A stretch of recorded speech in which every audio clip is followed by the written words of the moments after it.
The Silly Sandwich Story. In the cheerful town of Yummyville, a boy named Tommy loved making sandwiches, especially silly ones. One sunny afternoon, he decided to create the silliest sandwich ever. Tommy grabbed 2 slices of fluffy bread and spread peanut butter on one. Instead of jelly, he chose pickles. Next, he added marshmallows, a slice of cheese, and a handful of gummy bears. The sandwich wobbled and sparkled with colors. "This is the silliest sandwich," he laughed. When his friends Mia, Jake, and Lily arrived, they couldn't stop giggling at Tommy's creation. "Who wants to try it?" he asked. Jake took a big bite and exclaimed, "It's actually pretty good." Inspired, the friends rushed to make their own silly sandwiches.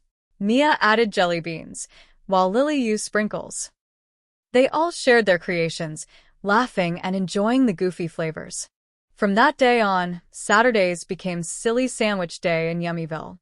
Tommy and his friends discovered that the best sandwiches were made with fun and friendship, making every bite taste even sweeter.